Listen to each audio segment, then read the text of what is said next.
Yeah, that I really find that difficult, very difficult.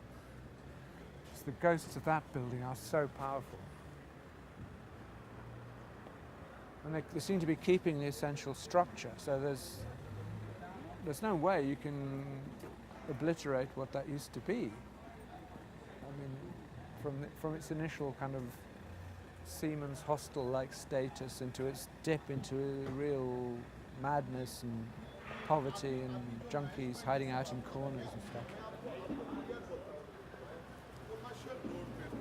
When you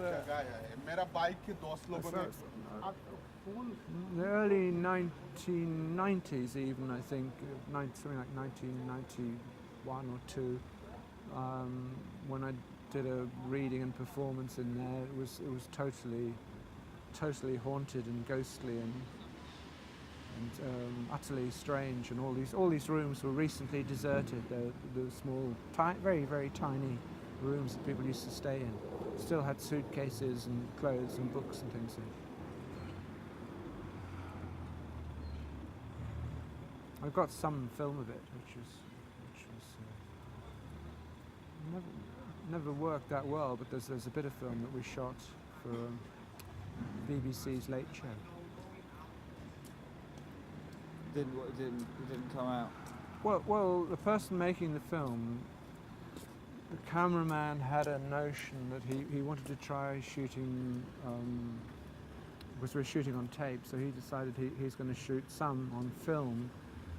He was a bit of a camera buff, and he had a kind of old 8mm camera, and he shot a lot of black and white stuff in the corridors. The light was stunning, and just I don't know what happened. It didn't come out properly. It didn't really work. He couldn't understand why, because lighting conditions were beautiful. It should have been. Thought it was going to be fabulous, and it didn't. So there's a couple of little scratchy images, and that's it. So what's the problem? What's the difficulty that you have with what's? Well, imagine something with a powerful and dark history of some kind. I mean, a prison or political prison or anything else, made over into a totally other purpose to be expensive flats, even if it's done beautifully. Some residue of what's been there for a very long time, I think, lodges in the place. You can't just change its purpose and use overnight just by changing the bricks and mortar. No, but... Well, that's what I'm saying, that's all. So, if you turn St Paul's Cathedral into an ice skating rink, it would still have some feeling of something else that had lodged, better or worse. This is exceedingly strong. This is one of the kind of monuments to the most savage kind of living that went on in this part of London. I mean, it was a savage and remorseless building. It wasn't just any building that might have been a warehouse or something else. Those developments along the river are quite straightforward. This is something else. And its makeover is absolute and extraordinary. Absurd? No, not absurd, but no more or less absurd than the rest of the city. That's what cities do, as you say. I mean, they change, they reinvent themselves. It's fruitless to demand that it stays as it is. And it would equally have been bizarre to unless you had real imagination, to have kept that building as a kind of museum of memory and performance, which would have been fabulous. Could have been great for that. Do up the rooms and let travellers to the city live there very cheap or free and have spaces open. I mean, there are all kinds of things that should have happened or could have happened, but they don't, because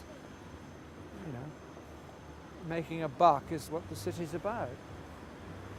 That's what all development comes from.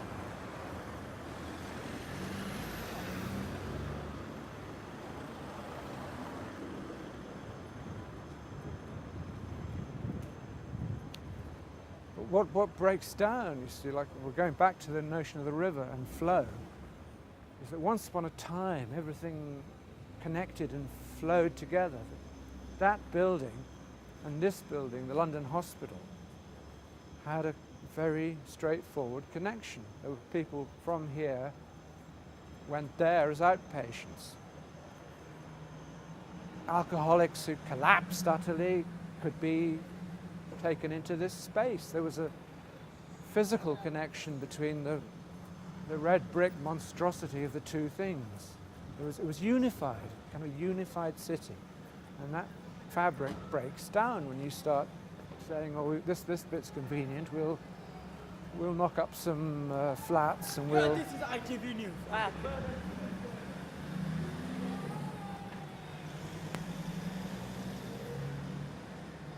So you're going to get millions and millions of separate interest bits just battling with each other. And they won't be where they are. This is what I'm saying. They, instead of growing organically, they're going to be something that could be anywhere, just happens to be there because this came up free.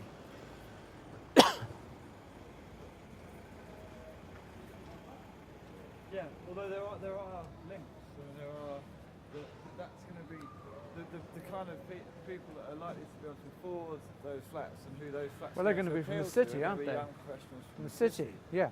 There's also, well, nobody from the city. Watch out. Nobody from the city, when that was there before, would have even known that was there.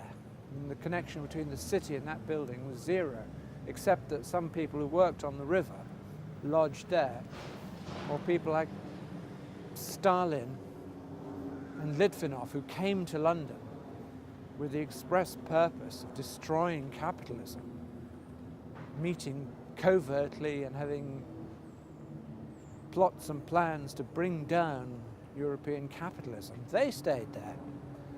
These streets are anarchists who were coming into these places like kind of viral forms to destroy the capitalist city.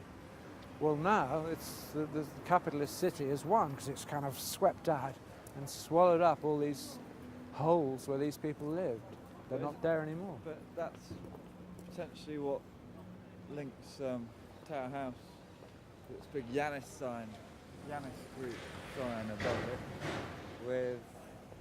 Well, it links it with everywhere, but it links it out of Whitechapel. That's what happens. I mean, you've said that the city advances and swallows and swallows and swallows the rest, and from the other side, Docklands will finish.